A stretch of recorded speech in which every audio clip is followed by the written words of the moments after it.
Good morning, everyone. We've got a lot to cover today, so I'll be giving our vaccination update, which will include our Vermont forward progress.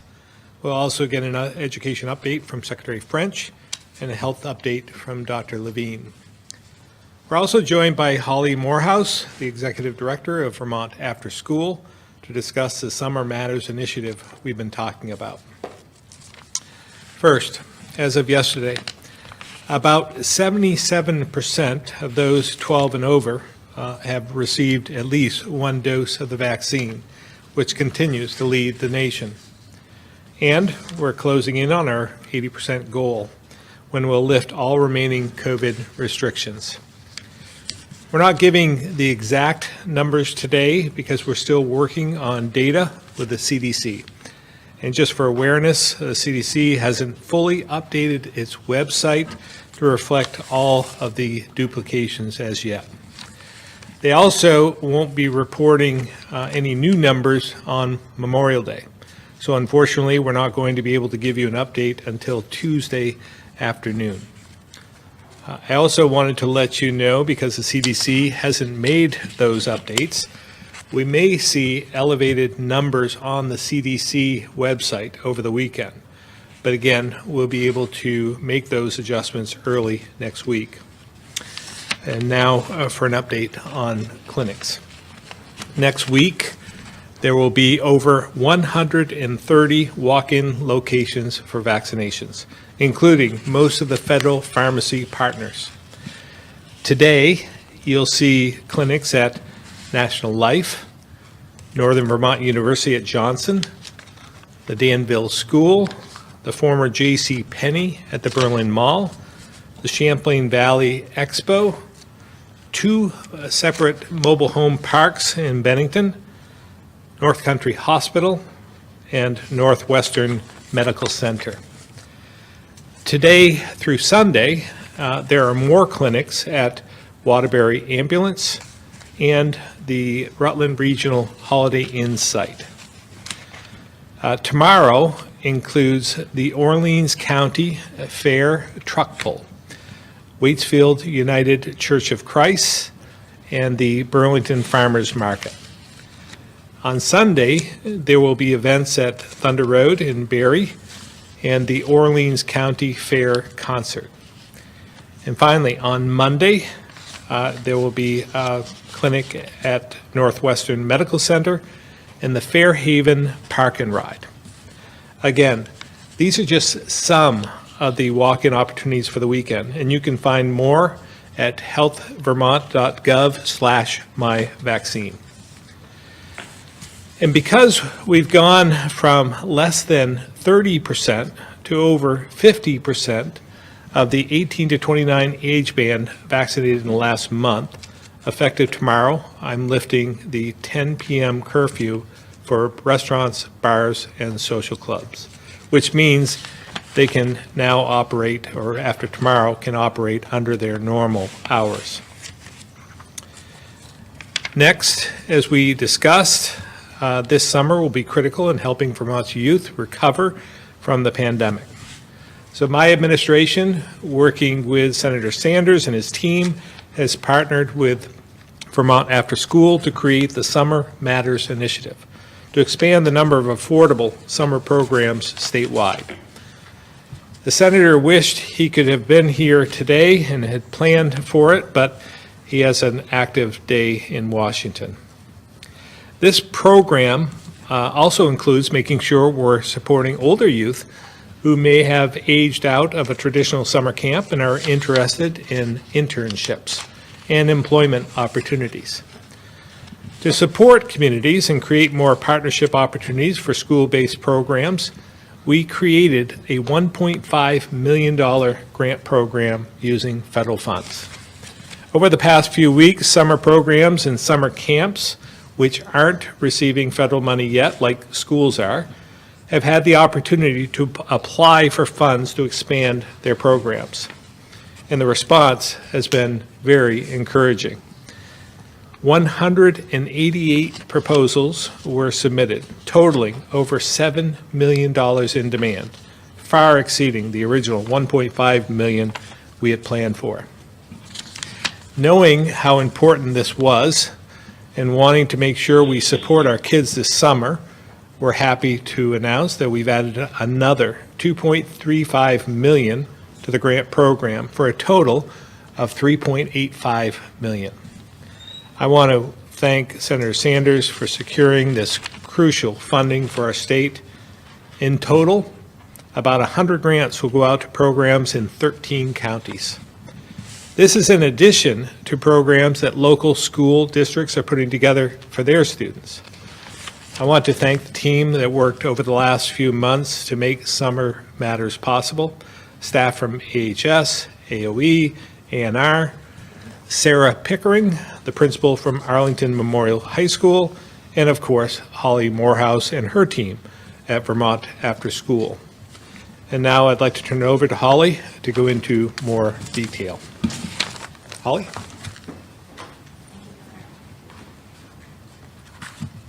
Thank you so much. Thank you to Governor Scott, Senator Sanders, the Vermont Agency of Education, and the incredible team of state partners who have worked so closely for months on this initiative. A few weeks ago, Deputy Secretary Boucher and the Vermont Agency of Education announced the Summer Matters Grant Program. And that grant program asks Vermont communities and youth-serving organizations of all types to think about ways to expand access to summer programs this year by creating programs in areas where few or no options currently exist, by addressing affordability for children, youth, and their families, by increasing program slots, weeks, days, and hours, making sure that youth of underserved populations are well represented in the mix of children and youth participating in the programs, and providing additional resources so that youth with disabilities or special needs are able to fully participate. For the grant selection process, a panel of 50 reviewers, including colleagues from across Vermont, as well as 11 other states and the District of Columbia, read and scored all the grants, with each proposal being reviewed by at least 3 different people. The reviewers represented a wide spectrum of expertise and experience, including after-school and summer learning, youth development, diversity, equity, and inclusion, health, mental health, child care, grant making, and education. As the governor said, we originally had that $1.5 million to award, but thanks to his leadership, Senator Sanders, the Agency of Education, and the Vermont legislature, that additional $2.35 million has been added to the grant program. The total funding will allow us to reach even further, add even more programming, include options in more counties and areas of the state. Notifications for the first 38 grants went out earlier this week and are listed on our site at vermontafterschool.org/summergrant. We expect to announce grants for at least 60 additional programs within the next week or so. These additional recipients have been notified of their provisional status and know that their grant is still under review, and we'll be working with them over the next week to clarify budgets and confirm as many awards as possible. In addition, the Vermont Community Foundation has stepped forward as a partner to help stretch those federal grant dollars even further. So what will this $3.85 million in funding help to create? Well, we expect to be able to fund approximately 100 programs serving fairly equally all ages, elementary school, middle school, and high school, and in almost every county in the state. 98% of the selected programs have measures in place to provide low or no-cost programming for eligible children and youth. And on average, the funded programs will be able to decrease the weekly cost to parents and families by about $160 to $200 per child per week. The funded programs are expected to add 238 weeks in total to their schedules, with an average increase of 3 days per week and an additional 18 hours per week. We estimate the funded programs together will create approximately 31,650 new and additional summer program slots over the course of the summer. 88% of the programs selected for funding have or are adding support so that youth with disabilities or special needs are able to fully participate in the program. Sometimes that is the addition of qualified staff or one-on-one support for a child. In other cases, it might be equipment, staff training, supplies, or transportation options to help meet needs. In addition, over half of the funded programs are providing transportation, and 94% are providing healthy snacks or meals. Moving beyond the numbers, one thing that is clear is the impressive breadth and variety of options that are being offered. I can't say enough about the creativity, care, and collaboration behind each one of these summer programs, and it's truly, for each one of them, it's a story in and of itself. There are small rural places in Vermont that have never had any summer programming, that have come together with their town library, their Parks and Recreation Department, local artists, and other community members to offer multiple free full-day programming for elementary school-age children, things like counselor and training experiences for middle schoolers, and jobs as program staff and lifeguards for high school youth.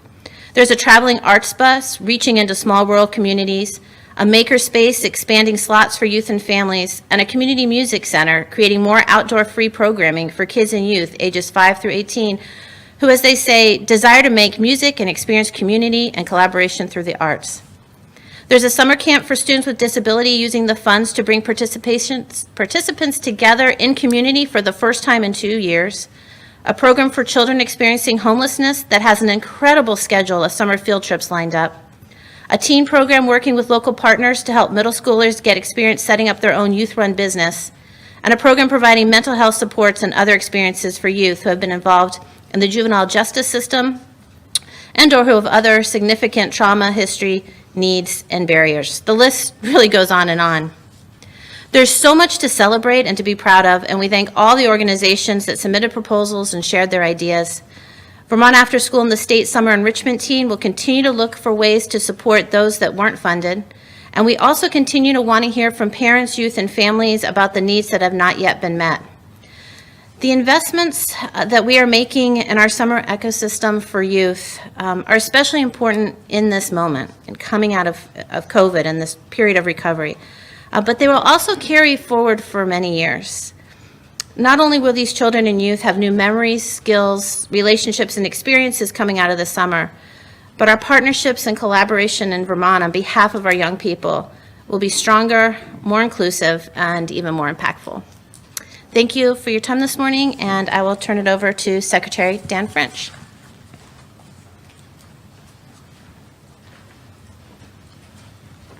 Thank you, Holly, and thank you, Vermont After School, for your work.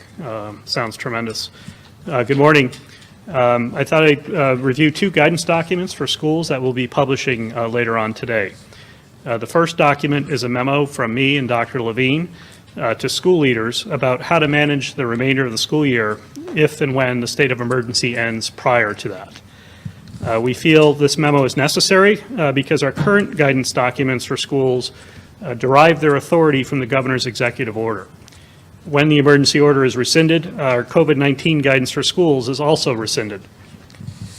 After review by the health department team and their public health experts, we will strongly recommend that schools continue to follow the prevention measures outlined in our Strong and Healthy Year guidance for the remainder of the school year.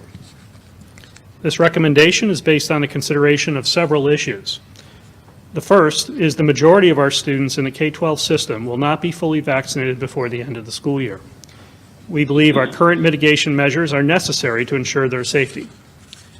The second pertains to the practicality of enacting any changes in the few remaining days of the school year. Schools require time to plan for the implementation of mitigation measures. There's simply not enough time in the year for schools to adopt new procedures. The other guidance document we'll be publishing pertains to what we think school will look like in the fall. This guidance is designed to give schools information now so they can plan accordingly over the summer. We believe it is unlikely any specific mitigation measures will be necessary in schools for the fall. We are confident distancing will not be necessary. The issue of masks is something we intend to review over the summer. We feel confident about the fall due to the success of our vaccination efforts to date. It will be important, however, for students and adults to continue to get vaccinated through the summer or the fall, but a large percentage of Vermonters will be fully vaccinated by the fall. And strong vaccine uptake now will ensure our schools will be able to stay open this winter. Strongly encourage all Vermonters to get vaccinated to keep our schools and our students safe from COVID-19. Schools should plan on full in-person in the fall, 5 days a week, essentially normal operations. We will implement our normal pre-pandemic regulations pertaining to student attendance, the required minimum number of school days, and remote learning. In terms of attendance, We permitted some flexibility during the pandemic and allowed student attendance to include remote learning days.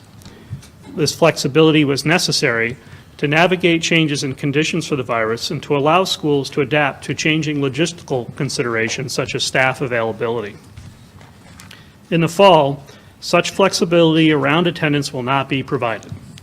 We'll use our normal regulations which define attendance as students being physically present in school. Some remote learning will still be permitted, as it was prior to the pandemic. But schools need to have a majority of their students present in each school day to qualify the school day as a student day under state law and our regulations. It is fair to say the remote learning we will see in the fall will be more based on the personal learning needs of students as opposed to whole grade or whole school remote learning that was more common during the pandemic. We have greatly expanded our use of technology in schools as a result of the pandemic, both for student learning and teacher professional development. This was a positive outcome of the pandemic and will need to be evaluated more fully, but for now, the priority is to return to normal operations. We also addressed the issue of snow days in our guidance. Snow days will need to be made up as they were previously. Again, our emphasis will be on the return to normal operations, which means a prioritization on in-person instruction and in-person interaction. That concludes my update. I'll now turn it over to Dr. Levine.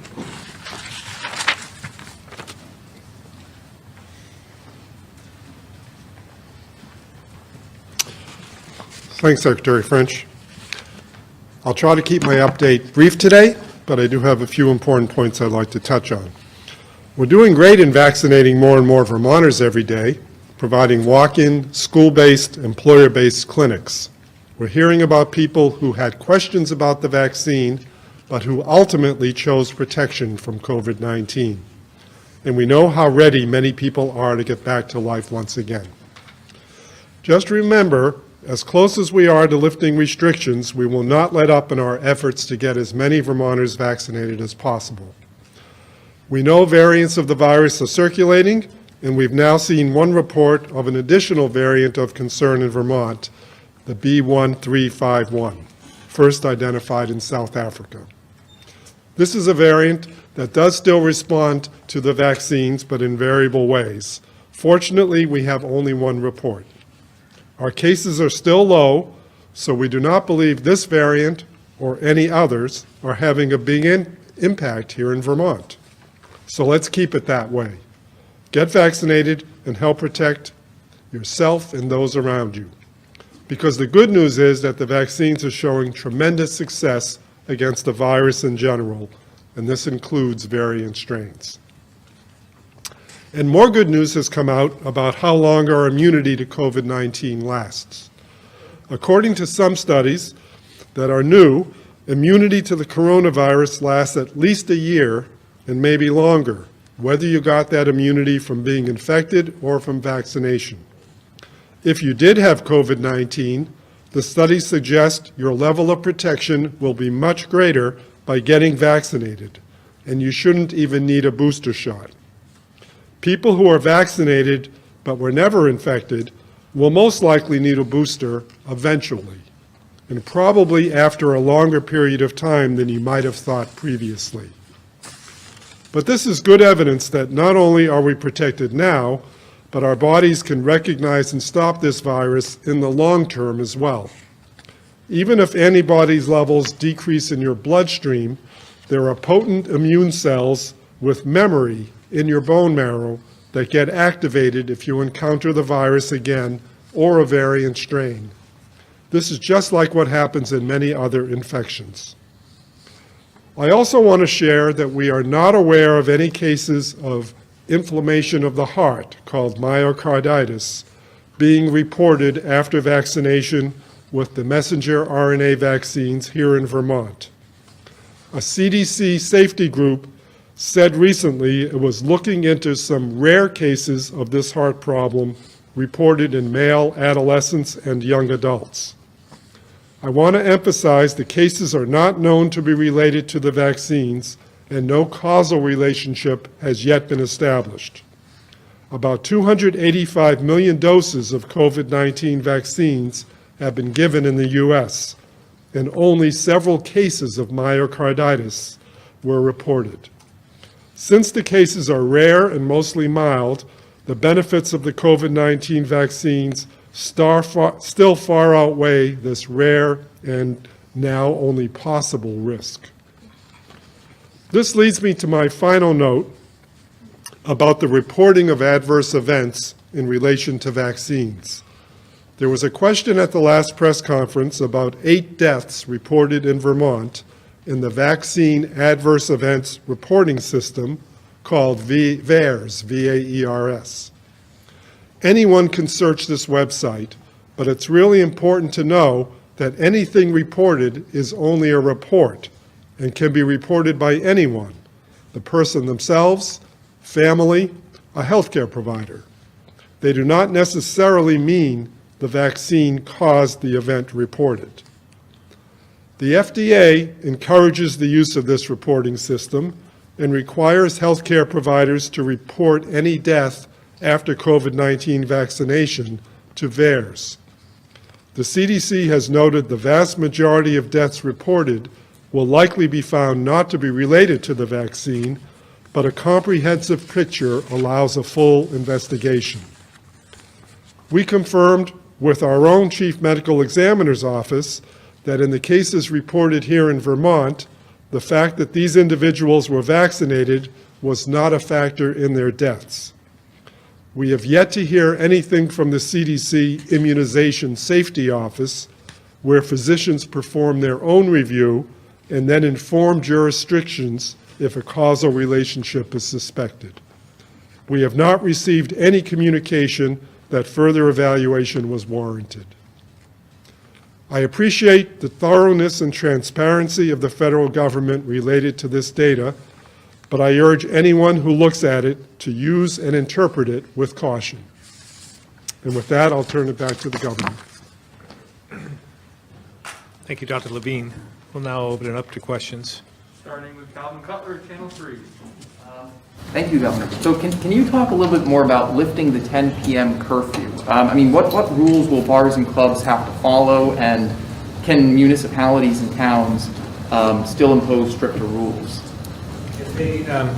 First of all, this will lift the restriction on the hours at this point in time. They still have to follow the Vermont Forward Plan that was put into place. So any restrictions in terms of their day-to-day operations still exist.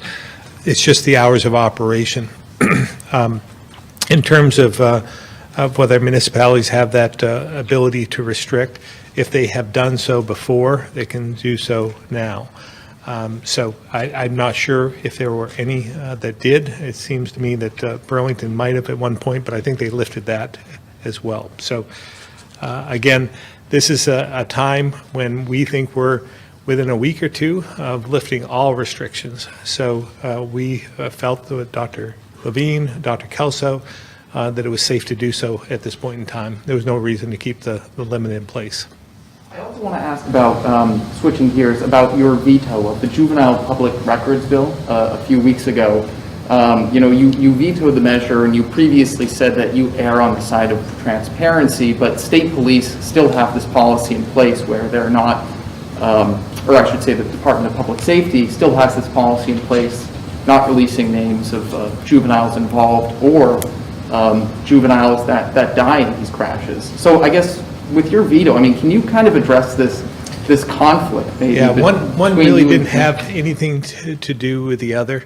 There are other reasons that I laid out in the veto message for vetoing that bill in particular. I think it has, we have more work to do in that regard, and it had more to do with the age of that we were moving towards more than anything else. So let's separate that. We have some work to do in developing this policy that wouldn't have addressed the situation we still find ourselves in, that did not fix that problem. So I'm asking for everyone's patience at this point. I was briefed on the situation developing now in the question revolving around the release of names for those juvenile deaths, and I'm going to get together with our Commissioner of Public Safety, as well as our General Counsel and the General Counsel from Public Safety, to try and determine a policy that works for everyone so that we can maintain that transparency that I think is so important. Steve Longcamp? All set. Okay, Stuart Ledbetter, IMBC 5.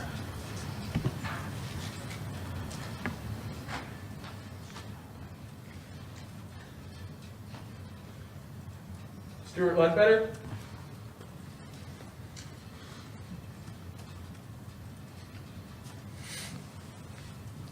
All right, we'll go to Lisa, the AP. Oops, sorry. Oh, there you go. That's not Thanks, Lisa. Jason. Lisa, I'm here. I think I heard Stuart, so we'll go to Stuart because he's on now, and Lisa, I won't remute you, so you can just hang on the line, and we'll go right to after Stuart. Okay, thanks. I'll be quick. Thank you. Sorry about the double unmute. Can you just clarify the curfew will lift tomorrow at 10 so that a bar could be open at 10:30 tomorrow night, or is it That is Sunday? That is correct. It'll be lifted as of tomorrow, so they can stay open after 10 o'clock and make reservations. So you're safe to make your 11 p.m. reservations, Stuart. I was going to say, which member of the administration pushed you hardest to make this change? I plead the fifth on that one. Check, I think. Yeah.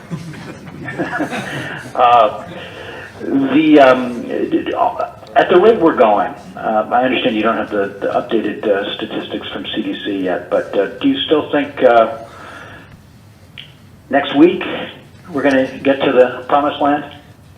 You know, I was a little hesitant to make that projection last week, and I probably shouldn't make it this week either. But I do feel that we're getting closer every day, and it's been remarkable. And you see the number of clinics we have open and available, walk-in clinics and so forth, doing everything we can to get more people vaccinated. So I believe that sometime end of next week is possible. We'll have to see how well we do.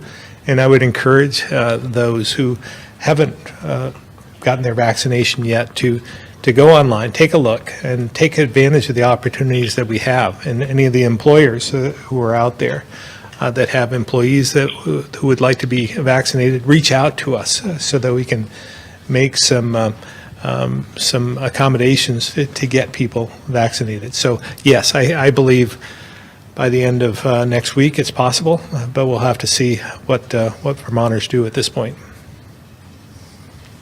Lastly, medical question.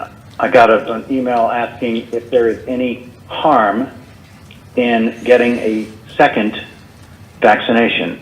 This was somebody who, I guess, got one early on. Any medical risk in getting a second vaccination this summer? So I'm going to assume, Stuart, you're referring to the one-dose vaccine, the Johnson & Johnson, getting a second dose of that, because people would have already had 2 doses of the mRNA vaccine. She didn't indicate which one she had originally, but I took it to mean that if you got would there be any harm in getting a second vaccine, brand 1? Yeah. You know, there's not a lot of literature or data on that, but my suspicion is there would not be a tremendous amount of harm.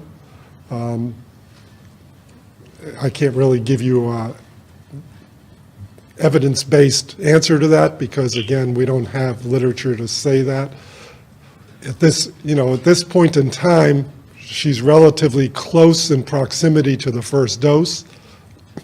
Most of what's going on now under study is obviously 6 or 12-month boosters, so a greater period of time elapsing. But if she didn't have a lot of side effects from the first dose, I don't think there's going to be a huge amount of risk. But I would not recommend this as a strategy, so that's probably the important thing. The one-dose vaccine is meant to be a one-dose vaccine for a period of time, and we'll see if that period of time goes as long as 12 months or even longer. But I wouldn't want her to just assume she's doing herself a favor by getting a second dose at a much earlier time than it would be recommended. Okay, thank you very much. Thank you, and we'll go back to Lisa. Thank you. This is about the summer programs. Is there any indication how many children or parents are signing up for these? I know they can go on the website at this point. Hi, Lisa. This is Holly. Yes, so when the programs submitted their applications, they put in an estimate of how many children and youth they could serve across the course of the summer. Many of them still have spaces, and we are encouraging families to reach out. The list is posted, as I said, and there'll be 60 more next week. The Summer Matters map itself has all the programs in the state that we are aware of. They can also be used by parents and families to find available programs. There are some programs that are full, and if we are aware of that, that's indicated on our site as well. We also have a link on the site for parents or families or youth who are looking for options, and when they go to the map or they go to the list of the grant-funded programs and they don't see something that meets their needs, there's a link for them to fill out and let us know. And we're constantly collecting that information and using it to better target our resources and analyze where additional programming is needed to help meet some of those gaps. Okay, thanks. And then were restaurants and bars notified of this change in hours before this press conference? They were not. We have notified, the Agency for Commerce and Community Development has the information. We let the City of Burlington know, as well as the Department of Liquor and Lottery. But that's one of the reasons why we're waiting until tomorrow, so that they have at least 24 hours to decide what they're going to do. Obviously, individually, the bars, restaurants, and clubs can continue to close whenever they want. They can set their own hours, and the communities can decide what they want to do as well. Okay, thank you very much. Greg Lamoureux, the county courier. Good morning, Governor. You said you had a pretty busy slate this morning, so I think I'll leave it to just one question. I'm wondering, with all your communications, whether it be on Tuesdays with the White House or with our federal representatives, as you know, the Canadian border business is huge for the northern half of Vermont. I'm wondering how much lobbying you're doing in order to encourage them to get some sort of limited opening to the border happening, whether it be for vaccinated people or, something else that could be safe. I'm just wondering what that looks like. Yeah, I've been fairly active in a number of different ways. In fact, I had a meeting with the Chamber of Commerce, so to speak, on the other side of the border yesterday, an interactive remote meeting, and we talked a bit about when this was going to open, and they didn't have any more information than I do, and they're looking forward to it as well. And they've made a lot of great progress in the number of first doses they've gotten out. In fact, I think they're up over 50% at this point in time. Their second doses, but they put all their efforts into the first dose. Literally almost no one has had the second dose, so they'll start on that now. So they've got a ways to go to be fully vaccinated. We, as the New England governors, all signed on to a letter to the White House and others, leaders, advocating for us to be able to share some of our vaccine, if we have extra, with our neighbors to the north, to get to a point where they get their second doses and we can open the border quicker. So we're using all different avenues and advocating that they open up as quick as they think it's safe to do so. But I want to reiterate, it's not just our side of the border. I'm not sure that the other side, the Canadian side, is anxious to open up at this point in time either. Have you advocated at all at like one of your Tuesday briefings? I think you mentioned that Governor Cuomo was the governor that leads those. Have you reached out to him or anyone in your office to try to make it more of a focus? I have talked with other governors about this issue across the nation as well early on when with these White House calls. That was one of my questions, and when could we expect and what could we do to expedite? So I've made my feelings known. I have not spoken directly to Governor Cuomo ever, so we haven't spoken about that. Okay, thank you, Governor, and wish you a happy and safe Memorial Day weekend. All right, thank you. You too. Mike Donahue, the Islander. Thank you. Excuse me. Governor, we've received a report coming out of the Department of Public Safety that a Vermont State Trooper was fired by Commissioner Sherling due to some kind of flap over the use or non-use of a face mask. Possibly it was an argument between the trooper and a private citizen in a store. The firing last month was never announced by DPS. So, Governor, I guess we have to turn to you and ask you what you've been told about this specific conduct. Were you told about the firing before or after the firing? And it does seem a little extreme unless this is a case of excessive discipline. Just wondering what you've been told. I don't have any knowledge of that, Mike, but I certainly will look into it.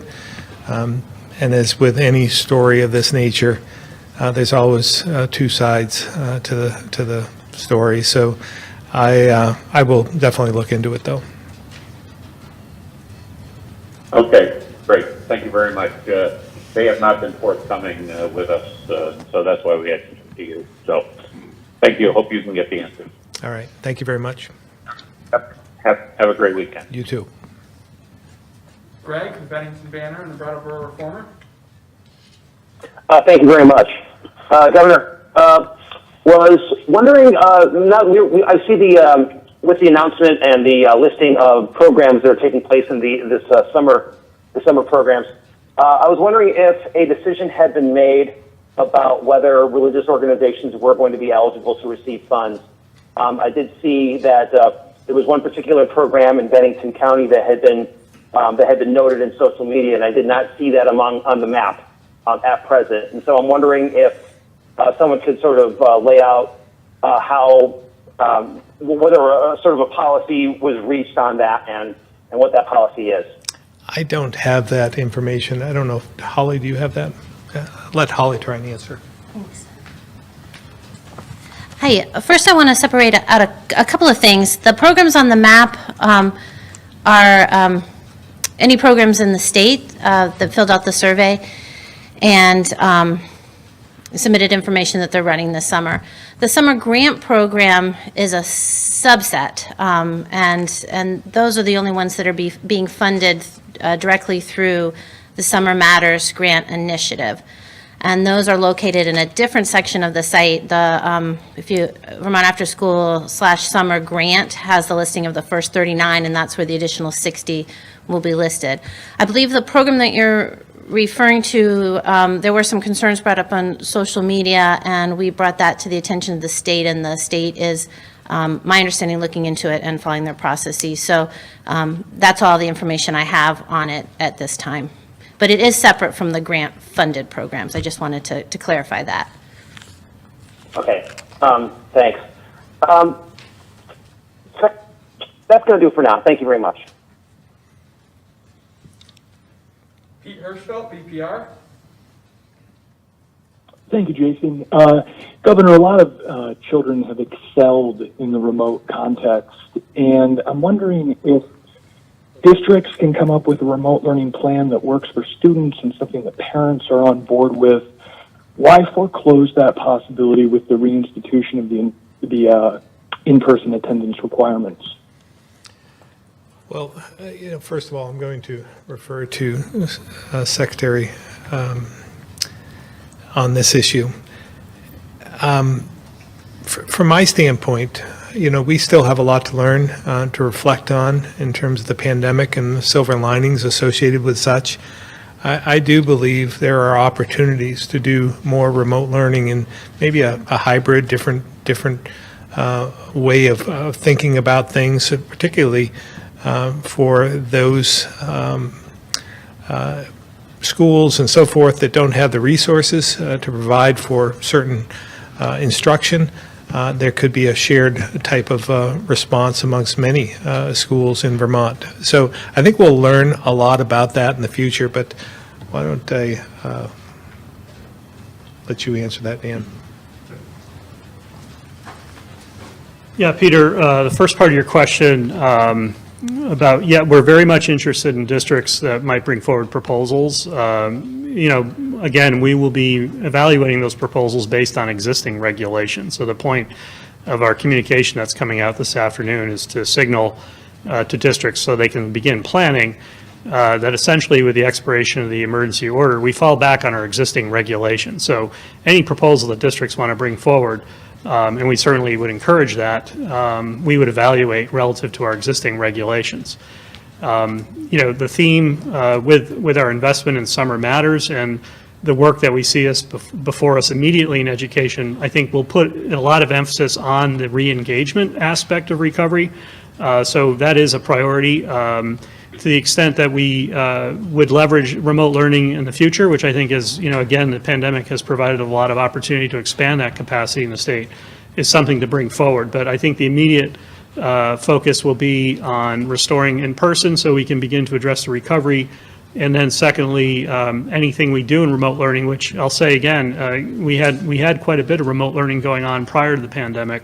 Anything we would do in the fall around remote learning would be evaluated against our existing regulations. So if a district came to you with a plan for remote learning for some students because they thought it was the best learning environment for them, would you have the power to selectively lift the in-person attendance restriction for specific circumstances? I have some flexibility in our regulation to define attendance certain ways, and essentially we utilize that flexibility, that flexible authority under the executive order, but we were very careful last summer to ensure that executive order flexibility conformed to the flexibility that was already in the regulation. So I think, looking at our existing regulations and our longstanding initiative around flexible pathways for students, that becomes sort of the primary lens by which we would evaluate these sort of proposals. To what extent is it meeting the individual needs of students? Larger proposals that essentially would be like a complete online learning situation for a large number of students currently don't conform to our regulations. But individual flexible pathways types approaches, we'd certainly be interested in. Thank you. Okay. Tom Davis, Compass Vermont. Thanks, Jason.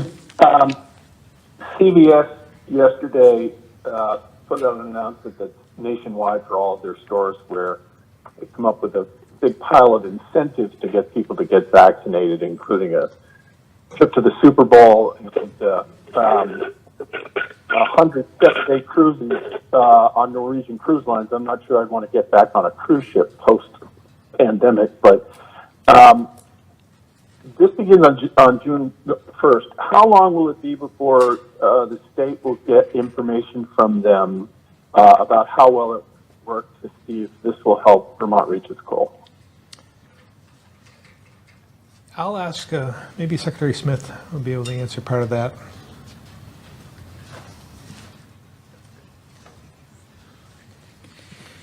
Tom, I think your question was how long will it take us to know if this program has impact on uptake on vaccine? Did I interpret that right? Yeah. Well, we see the pharmacy numbers every week as they report to the CDC. Usually it comes in over the weekend. We see those pharmacy numbers. We know as you know, we've vaccinated a lot of people, and the pharmacy numbers are starting to sort of level off. So if we see a real big uptake, one, we'll check the numbers to make sure it's right. But number two, we'll have an indication of whether those promotion programs work. I haven't seen it yet, Tom. So it's going to probably take some time before we see this. Yeah, I understand. I was more curious to see if it's something that if it was working, the state might do a little bit of it like Ohio did and others. Although I understand the flip side of that is rewarding people who were reticent. But, yeah. Any data you get will be interesting to hear. Yeah, and I'll keep an eye out for that as well. Okay, thanks. That's all I've got. I hope everyone has a great weekend. Thank you, Tom. Pat, Channel 3. Governor, when you say you were going to lift the remaining restrictions and we hit 80%, does that mean you will also lift the state of emergency as well at that time? Do those two go hand in hand? Yeah, we're doing our best to try and unwind that and contemplate that. So we'll have more information next week. But it may not be at the very same time, but it should be shortly after.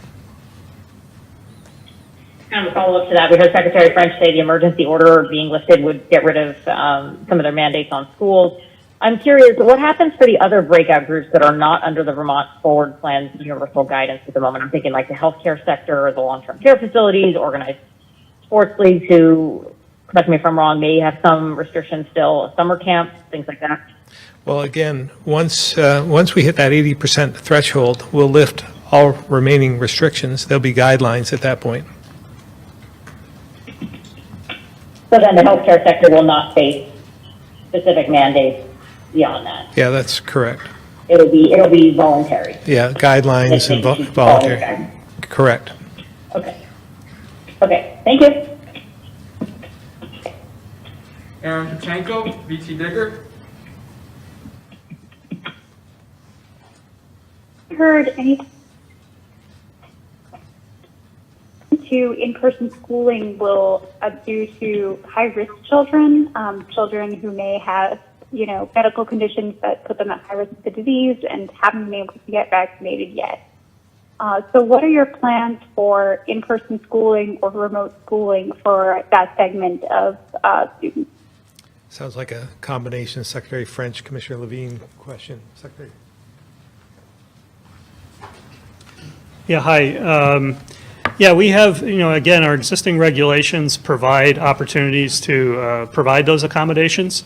So on an individual student-by-student basis, districts have tools through regulation, through things like 504 plans, to make accommodations for students who have conditions, such as medical conditions, that would prevent them from in-person attendance.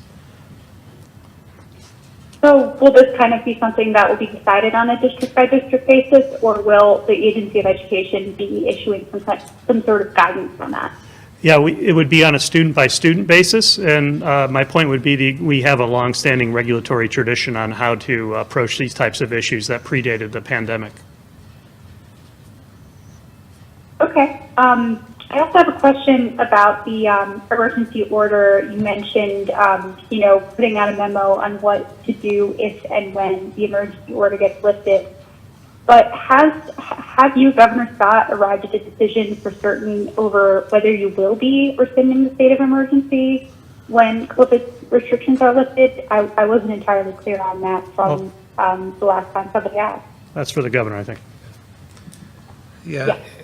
Aaron, as I think I've said before, our intent is to end the state of emergency just as quick as possible, but there are some other factors, mostly financial, FEMA funding and so forth, that is tied to the state of emergency. We may have to put some other provisions in place in order to make sure that we can continue to test, for instance, and get paid for it, and administer vaccines and so forth and get paid for it. So those are the types of things that we're trying to work our way through in terms of the state of emergency. We want to end it just as quick as we possibly can, but we have to unwind it. So we'll lift all the restrictions that are in place when we hit 80%. But again, there may be threads of funding opportunities for us to make sure that we take advantage of over the last, couple of weeks or something of that nature. So it won't end at the same time, but it will be shortly after. Okay. I mean, one thing that comes to mind with the state of emergency is the eviction moratorium. Have you considered how you're going to kind of, preserve that aspect of it or sunset it, or whether it'll end entirely or anything like that? I believe, and I'll have to check to make sure that I'm correct on this, but I believe that the legislature tied this to the state of emergency so that 30 days after the state of emergency is lifted, that the eviction moratorium will end in its present form. Okay. So it would just end. That's correct. Okay. Thank you. Devin Bates, Local 22, Local 44.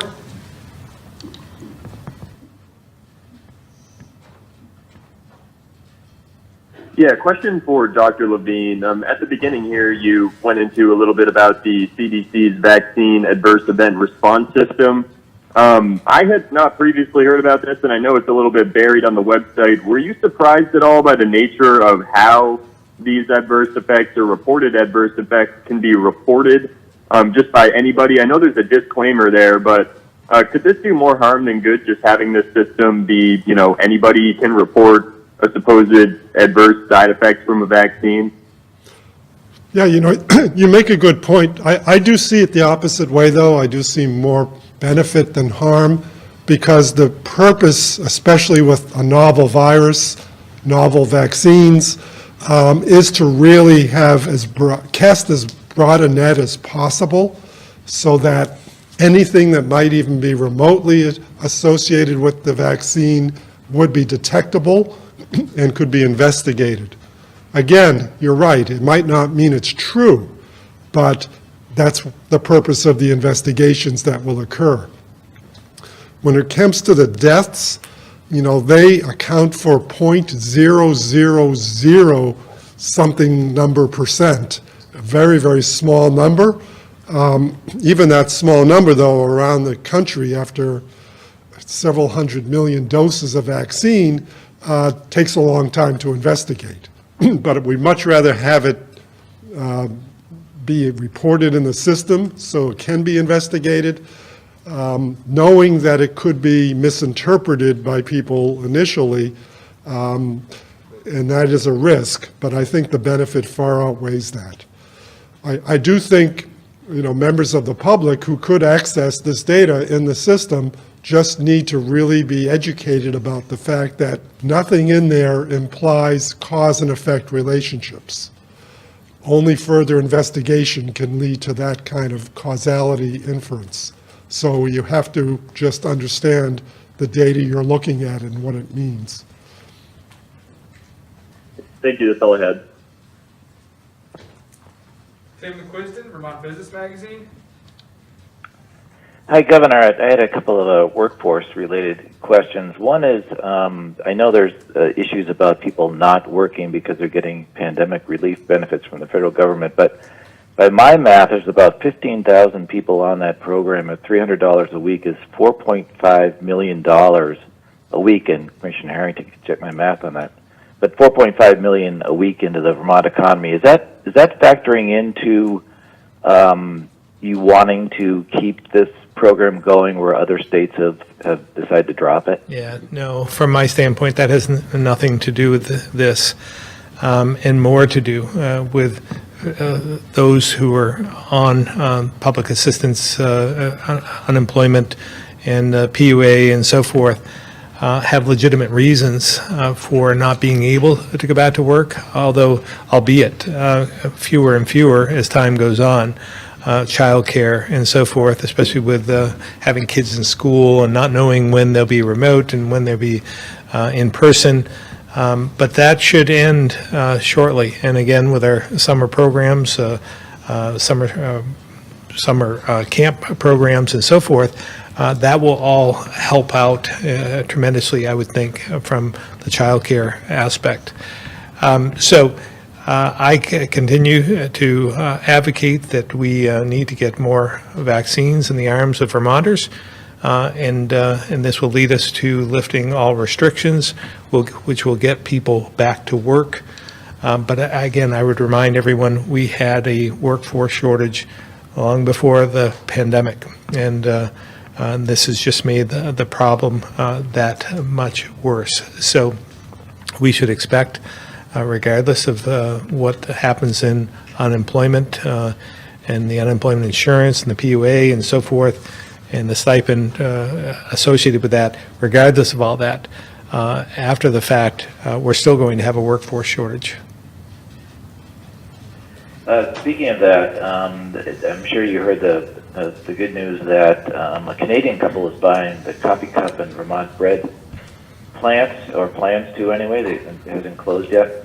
Do you know if there's been any state assistance in that transaction, Pepsi money or Vita money or anything like that? I know that that there have been companies that have contemplated that, but I don't have the specifics. Probably a better question for the Agency of Commerce and Community Development, and I'm not sure.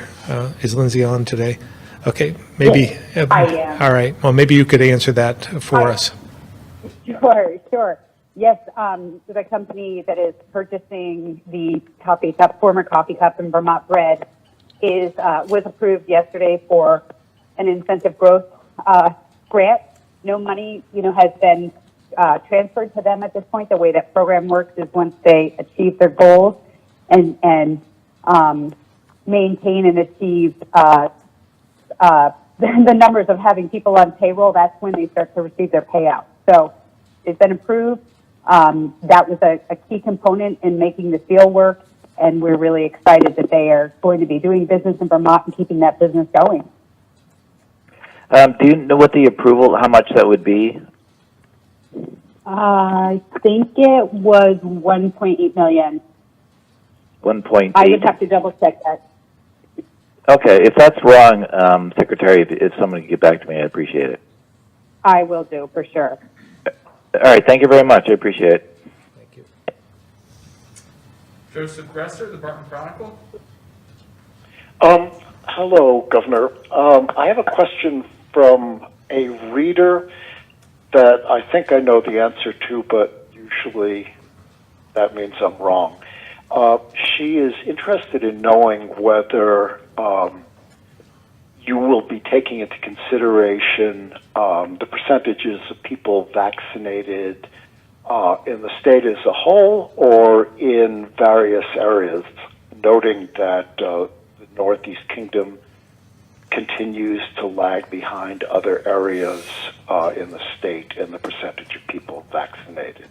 So is this an all or nothing thing or area by area? Yeah, it'll be the entire state, and that's the 80% is for those that are eligible to be vaccinated, those 12 and over at this point in time, but we'll take the numbers from the entire state to come up with the 80%. Much the same as I think President Biden has set a goal for 70% of the 18 and over at this point, and by the 4th of July, and that's for the entire country. And we see that throughout. I mean, we have a lot to be thankful for here in Vermont. I mean, we, again, hitting this 80% threshold will be a huge deal. No one else has come close to this at this point in time. So we're looking forward to that. And then on the other side are some states that are about half that. But we take everything in the entire country, and we are taking all the numbers for the entire state to come up with this 80% threshold of those eligible. Thank you very much. Andrew McGregor, Caledonian Record. Yes, thank you. Good afternoon. I'm wondering, perhaps this is for Secretary Smith, how many first dose appointments are scheduled right now? Are there enough on the books to get us over the threshold? And in recent days, do you have a breakdown of how many first dose appointments are going to walk-ins versus scheduled in advance. Secretary Smith.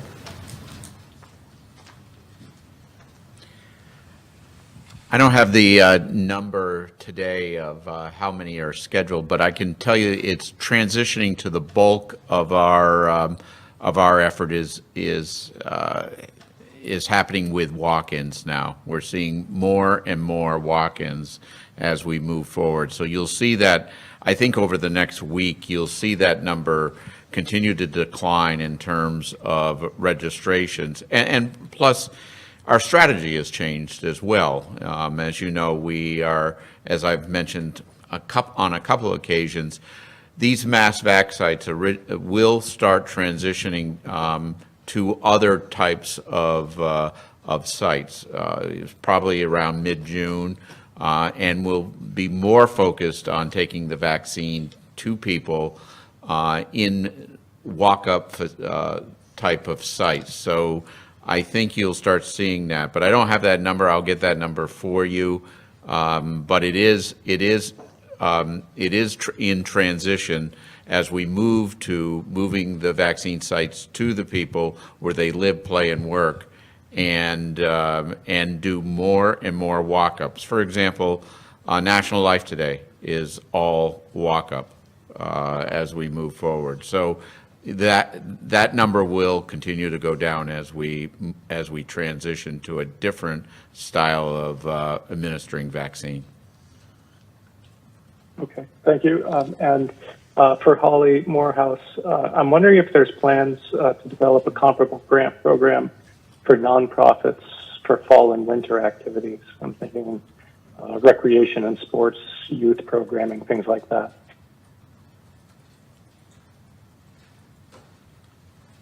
You drew Secretary French on that one. Yeah, it's a great idea. We have been talking, Okay. I'm sorry. We haven't. Yep, thank you. Happy for your response. Okay. Yeah, I think to the governor's earlier point, this will be, really, we'll learn a lot from this summer, but certainly, from a recovery standpoint, it's sort of like all hands on deck. We want to really put a lot of opportunity out into the landscape for students so we can establish those connections to them, and that's going to serve them well. It's going to serve the schools well in the fall. Mentoring is a critical piece of that. It's a great idea. We have had some conversation with mentoring organizations during the pandemic, and it's certainly a resource we'd be anxious to bring to bear in our recovery efforts. But we don't have any formal program lined up for that right now of a comparable nature. Okay, thank you. And if I may, one quick question for the governor. All the discussion of return to normal activities and a long weekend coming up with some car racing ahead of us. I'm wondering if you have any plans to return to some of your normal activities. I do have plans at some point in time to get behind the wheel and do a few races this summer, but this weekend won't be one of them. So we'll wait for another opportunity. Okay, thank you, everyone. Have a good weekend. Thank you. Guy Page, Chronicle of the Vermont State House.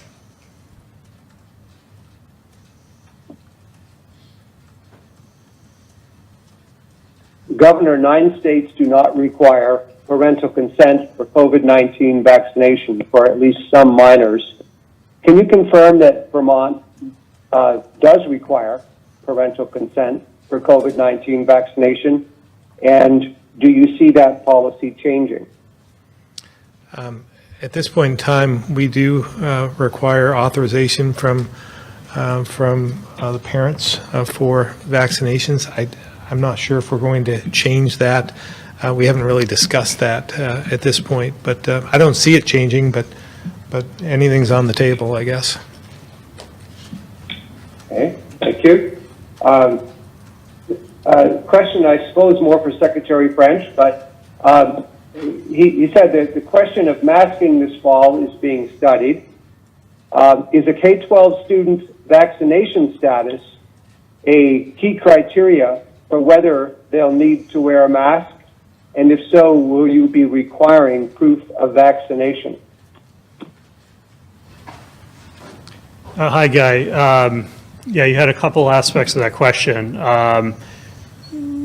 Firstly, I mean, just to draw the connection a little bit more, I mean, the vaccination not only protects individuals, but it contributes to the broader suppression of the virus. So that's where we say in confidence that we don't think measures like distancing will be necessary in the fall, because the science of vaccination is more or less inevitable, and our data shows that it's extremely effective in suppressing the virus. So therefore, even if we have students in school that are not eligible for vaccination yet or have not been vaccinated yet in the fall, it's unlikely we'll need significant mitigation measures because the virus will have been suppressed significantly. We're gonna keep an eye on, you know, that's really what's in our communication. It wasn't really necessarily to convey we're doing a formal evaluation. The memo that we're putting out to schools doesn't speak to that issue. But certainly our decision making will be more informed by, I think, what the larger health conditions are in Vermont and the community, and we'll keep our options open in that regard. Did I answer all your questions? Well, so I guess I'm trying to find out if a student who is not vaccinated, will they be, first of all, required to demonstrate that and divulge that, and also, if so, will they be under any different conditions, either for masking or distancing or anything? Got it. We don't currently have plans to require vaccination. Maybe you're thinking of things like measles and so forth, where we have a requirement to attend in order to attend public school, you have to be had those vaccinations. We don't have a similar requirement for COVID-19. We did talk about that a bit with the health department. Those requirements actually exist in the health department's regulations, not the Agency of Education's regulations. And my review with Dr. Levine was that largely emanates from CDC guidance as well. So I don't think there's going to be a requirement for students in the fall. And Dr. Levine, I don't know if you want to add to that at all. But yeah, we don't see that as a possibility actually at this point. So either masking or, I understand about the vaccination, but masking as a result of vaccination status? No, I don't. On the table? No, I don't think we'll need to take those kinds of measures, because again, the high uptick and uptake of vaccination we're seeing in Vermont will contribute to a significant suppression of the virus. So it's not going to be a case where we need to single out individuals for certain mitigation proposals. Thank you. Okay.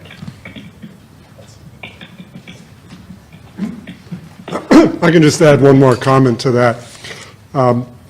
We do fully expect that the percent positivity rates and the prevalence of virus in our communities is going to be so low that it won't be common that a student will acquire virus in the community and bring it to school.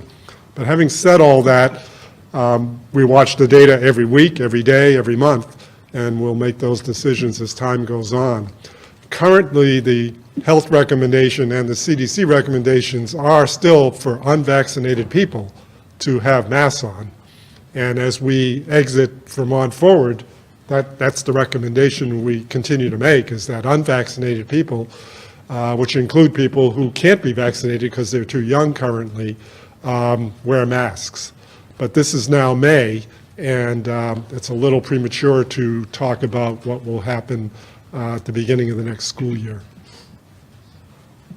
Sounds to me like the door is sort of open, but not very wide. Yeah, but you didn't hear the word require at this point in time. That's important. Okay. All right, thank you. Lisa Loomis, the Valley Reporter.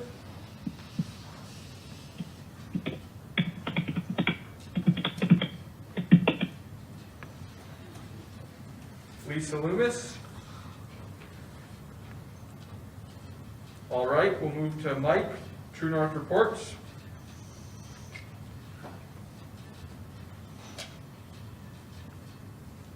Hi, thanks for taking my call. Mike Bilowski with True North Reports. In regards to the CDC reported vaccine deaths in Vermont, will the health department be providing more data on these 8 incidents so that everyone can scrutinize what happened? For example, when these deaths occurred in relation to the shots, what was their existing health status? Just like the kind of data that we use when we scrutinize the deaths from the virus itself. That's my question. The most important point I need to make is these are not CDC reported deaths related to the vaccine in Oh, Vermont. right, yeah. No, these are Sorry. deaths that individuals, families, or healthcare providers have entered into the adverse event reporting system. So people still are free to look at that system and see that there are 8, but I wouldn't want them to look for details of any of the cases because they have not been determined to be vaccine-associated deaths. But you're right. Obviously, if they become vaccine-associated deaths with some certainty, we'll have that data to look at as a health department, and we'll make sure that we convey that to the public. But right now, as I pointed out in my comments, we have no reason to believe that these deaths are associated with a vaccine, and we've also done our own investigation with our medical examiner's office as well.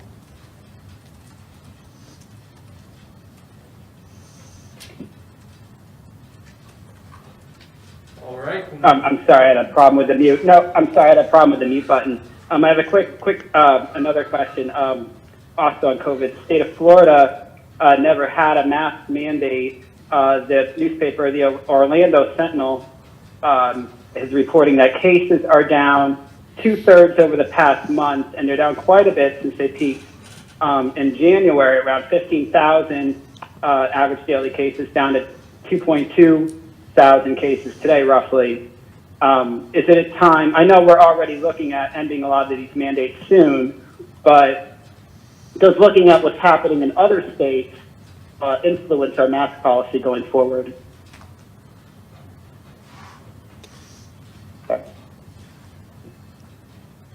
Well, looking at other states is fine. I mean, Florida had a very different climate at the time that their cases started to go down. You may recall, though, that when you look at the death rate in Florida compared to the death rate in Vermont, consistently they've been very, very different. And states that have had mask mandates in place have had differences within the state when different counties have mask mandates and different counties don't, that really have added to the volumes of data indicating that mask mandates have been very effective in preventing cases, deaths, etc. It's not so much an issue now as to where we are in our Vermont forward progress, because we've obviously evolved with conditions during this time period.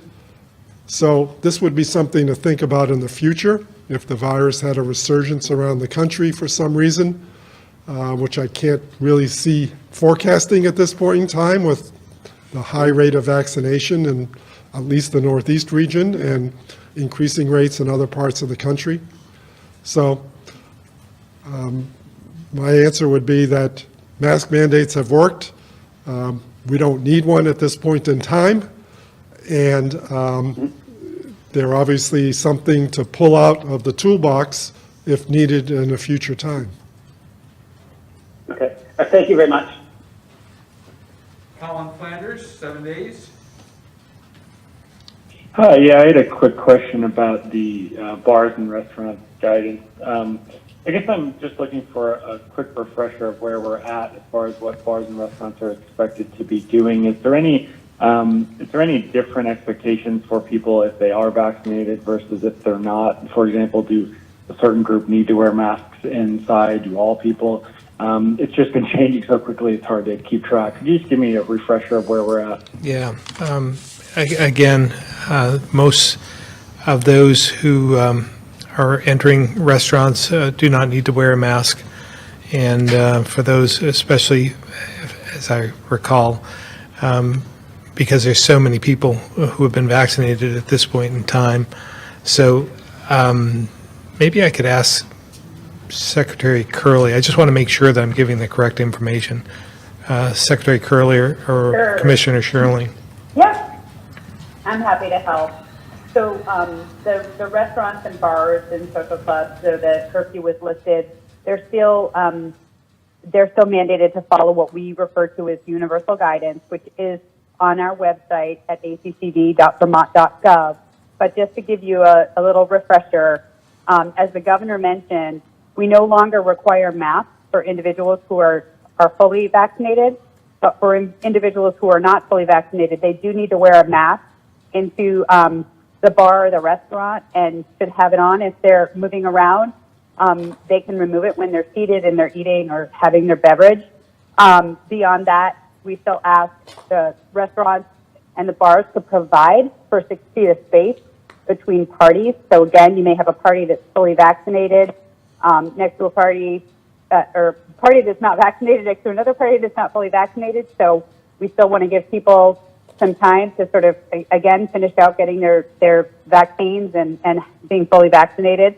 But again, these will all be relaxed or sunset when we do hit that 80% goal that the governor's been talking about. So again, just, want to point to the universal guidance on our website for folks to refresh their understanding, and it applies to almost every sector at this point. The few sectors that have specific guidance, it's highlighted very clearly that they have sector-specific guidance. I hope that helps.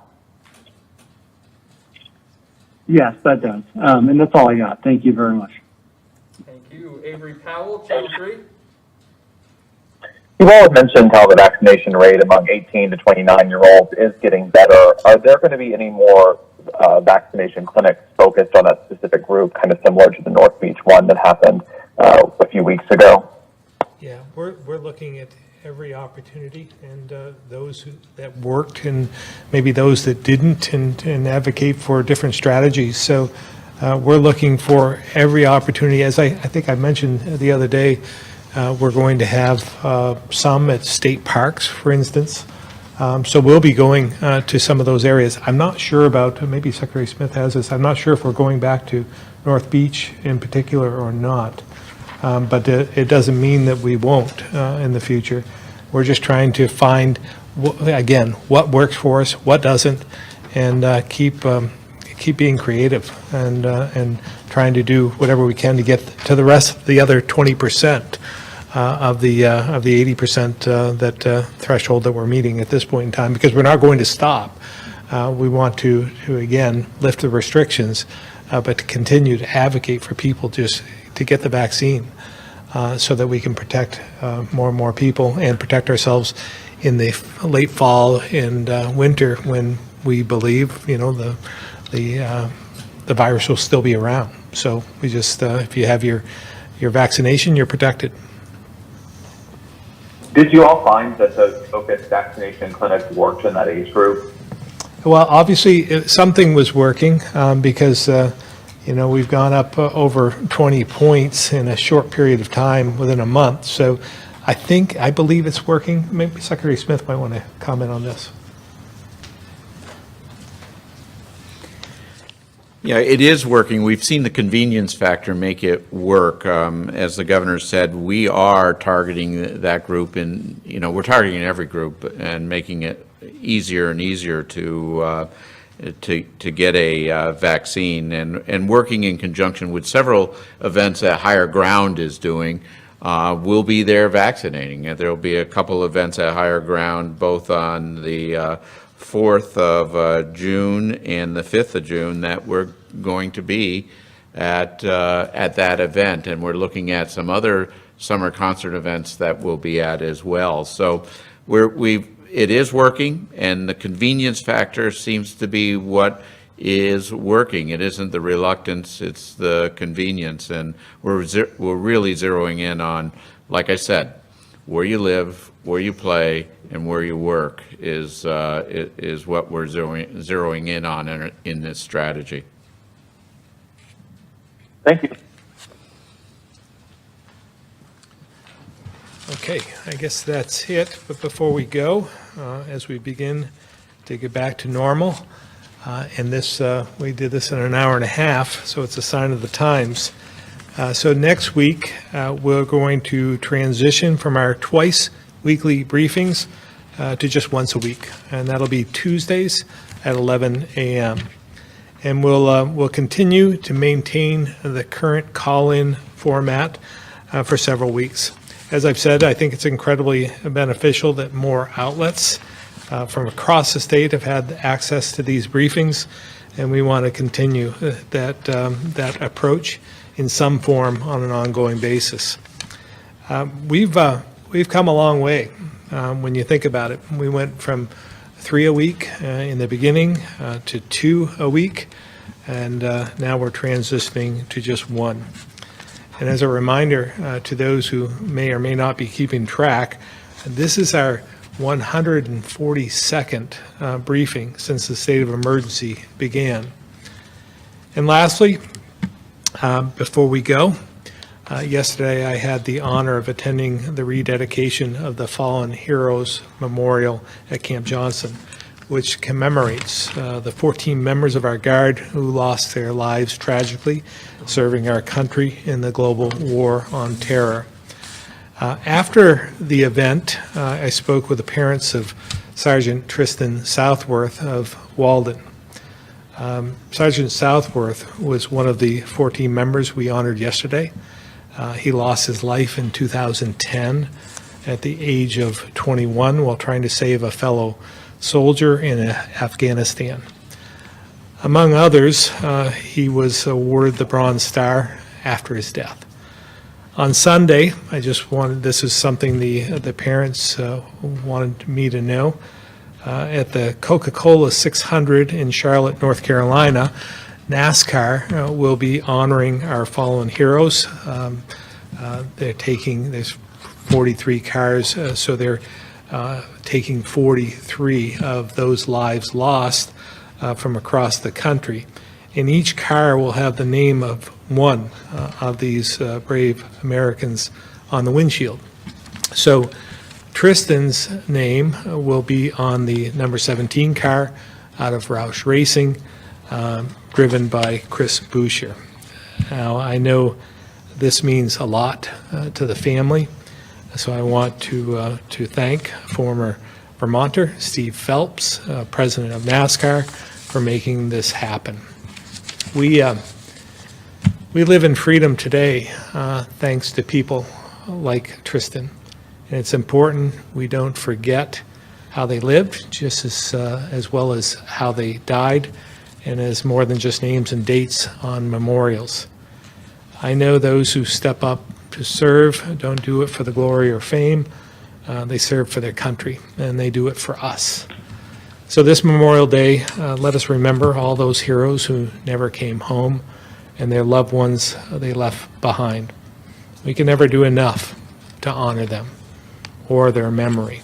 So if you run across a family who has lost a loved one, or even run across a veteran this weekend, take a moment to thank them and their families for their sacrifice and all they've done to protect us. So again, I hope you have a very safe weekend and over the next 3 days, and reflect on all the good things we have here at this point in time. It's very easy to think about all the negatives, but we're still the greatest nation in the world, and we should reflect on that. So again, thank you all very much. We'll see you next Tuesday.